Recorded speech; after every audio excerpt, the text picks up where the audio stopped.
so we're so excited to have you on the program to help our audience understand how they can be better on camera, whether that's a pre-recorded clip, a live broadcast like this one is, and you are the man to do it. Well, great, fantastic. So let's talk about storytelling, because social media that spreads because the stories are well told. And so if you're not yet focusing on video, but have had some success on social, it's likely that you're telling good stories already. Now the question is, well, how do you take those stories and transfer them to the screen? And I think we should start with the 3-act structure. We should start with how a story is organized, sculpted, and then told. Because if you understand that, you can apply it to any type of social media that you're doing.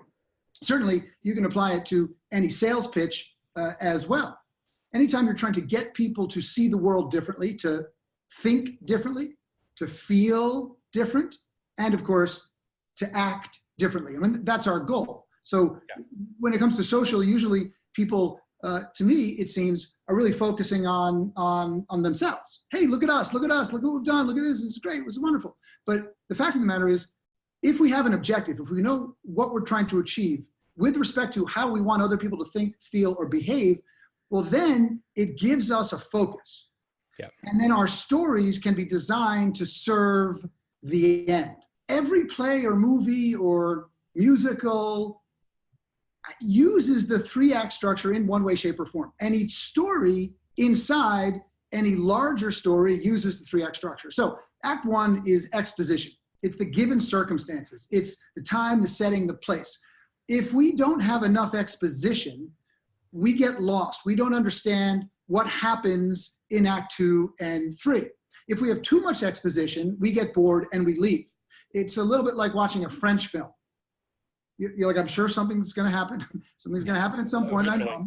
I know. Eventually, all right, I'll wait 10 more minutes. Forget about it. I'm gone. So we need just enough information to understand the inciting incident in Act 2, which is what causes conflict. Now, conflict doesn't necessarily mean people are at each other's throats. But even if, let's say you're trying to teach folks the importance of having a target market. Well, there's inherent conflict in the whole concept for some folks. They think, well, if I narrow down my focus to a particular demographic, well, that means I'm eliminating opportunities, and I don't want to eliminate opportunities. So there's all sorts of conflict that comes up for them. And so if we have an inciting incident, something that occurs that creates conflict, well, that produces action. Action produces more conflict. Conflict produces more action. Action produces more conflict. And the more conflict-rich our stories are, the more interesting they are. Then, of course, Act 3 is the resolution. Now, if it's a Disney story, everybody lives happily ever after. If it's a Quentin Tarantino film, the lead character walks off into the sunset, carrying a machete, leaving a blood trail behind them and 30 dead bodies. Right. So the resolution doesn't have to be a good or a bad resolution, but the resolution is how it ends. If you want to draw out a story via social over time, each time you reveal another element which creates more tension, you reintroduce the exposition each time. So that even if someone didn't see the initial posts, they can still follow along.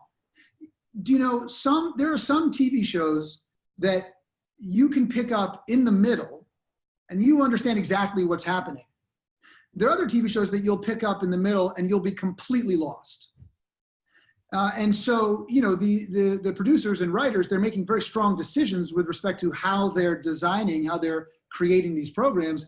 But if we want people to pick up, no matter where they see this particular post, then we need to make sure that exposition keeps showing up so they understand the backstory.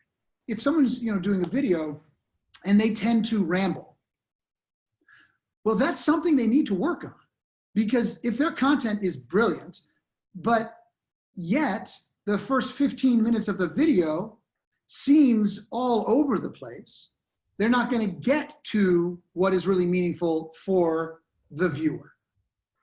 And so each one of us could look at, well, what is it that we do really well and what is it that we need to improve? And if we can identify what we do well, and if we can identify what we need to improve, then we can just focus on improving a few things so that we don't get in our own way. It doesn't necessarily mean that we have to become professional performers. We need to be good enough to get the message across.